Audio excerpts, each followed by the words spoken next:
4 points nous ont amenés à notre organisation du protocole pédagogique, protocole de continuité pédagogique. Le premier point, c'est que tous les élèves puissent bénéficier du maximum de cours au sein de l'établissement et d'éviter d'être à moins de 50% de cours en présentiel. Le deuxième point, c'est d'avoir une réponse qui soit la même selon les classes, selon le niveau, selon la série. Le troisième point, c'est d'avoir une attention toute particulière aux élèves qui peuvent être en décrochage, qui peuvent rencontrer des difficultés ou qui auraient besoin d'un accompagnement humain particulier.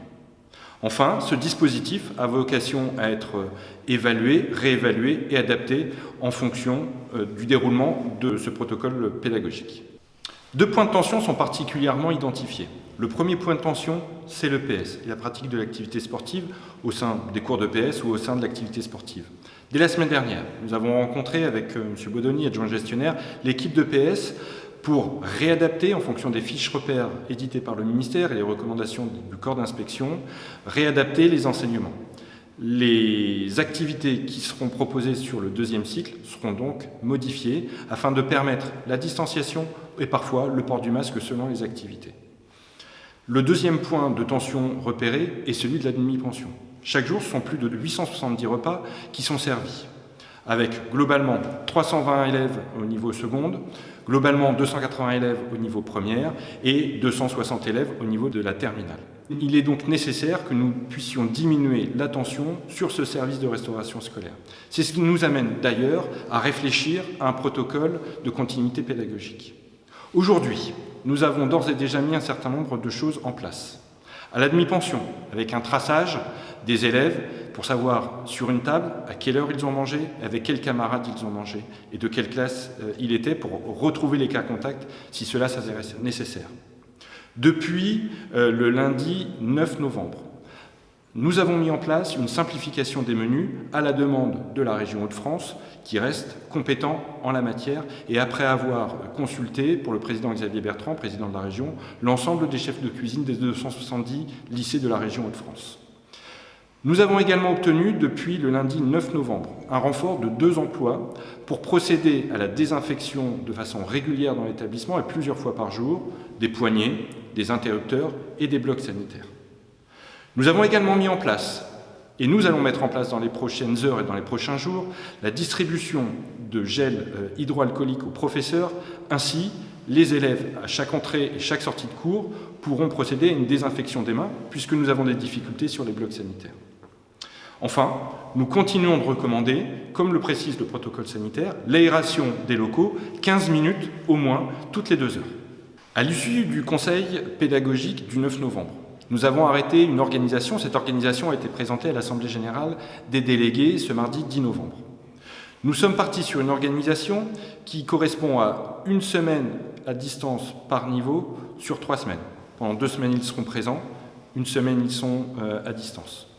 Sauf pour les étudiants de BTS, puisqu'ils n'influencent pas le restaurant scolaire qui est le point de tension et qui nous amène à cette continuité pédagogique.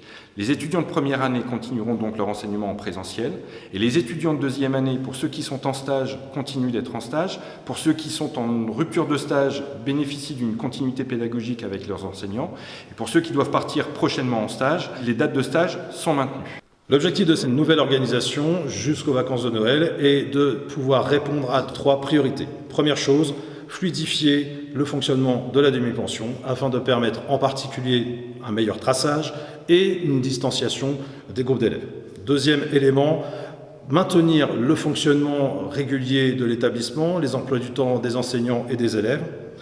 Troisième point, pouvoir être en mesure d'accompagner le mieux possible les élèves qui seraient susceptibles de décrochage scolaire. Dans ce plan de continuité, ce qui nous paraît le plus important, c'est que chacun puisse être en mesure d'identifier à quel moment l'élève est en travail à la maison, en distanciel. C'est d'ores et déjà visible sur Pronote aux dates précédemment indiquées.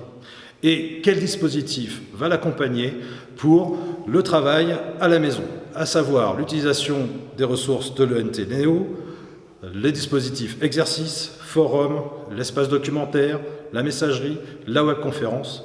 L'ensemble de ces dispositifs sont actuellement en cours de centralisation et seront diffusés aux élèves, à leurs familles et aux enseignants. Afin de prévenir tout décrochage scolaire dans cette période Les emplois du temps sont maintenus dans leur structure actuelle.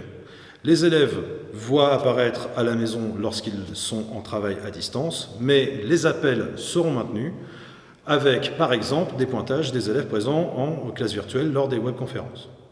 Par ailleurs, toujours dans cet esprit de maintenir le contact avec les élèves potentiellement décrocheurs, nous sommes actuellement en train d'identifier des élèves qui seraient susceptibles d'être amenés à travailler en permanence et être accueillis en permanence au sein de l'établissement, et nous reviendrons vers eux le temps venu.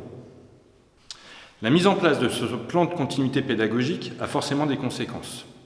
Je vais en énumérer 4. La première des conséquences concerne les élèves qui sont demi-pensionnaires. Une semaine sur 3, ces élèves seront à la maison.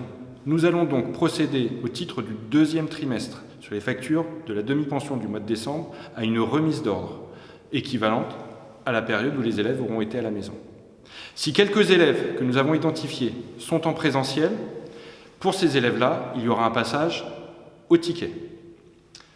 La deuxième conséquence, sont prévues dès la semaine prochaine l'organisation des semaines de l'orientation. Ces semaines de l'orientation prendront 2 formes, une forme en présentiel ou une forme en hybride. Pour les conseils de classe qui commenceront le 30 novembre, les conseils de classe auront lieu également en hybride, soit en présentiel, soit en distanciel. Les fédérations de parents d'élèves vont être destinataires et les délégués vont être destinataires d'un lien via la classe VIA qui permettra de se connecter au conseil de classe. Ils sont maintenus. La troisième conséquence, ce sont les réunions parents-professeurs qui étaient prévues les 12 et 15 décembre. Ces réunions sont reportées sine die et a priori plutôt au mois de janvier si le contexte sanitaire s'améliore et si le contexte sécuritaire nous le permet.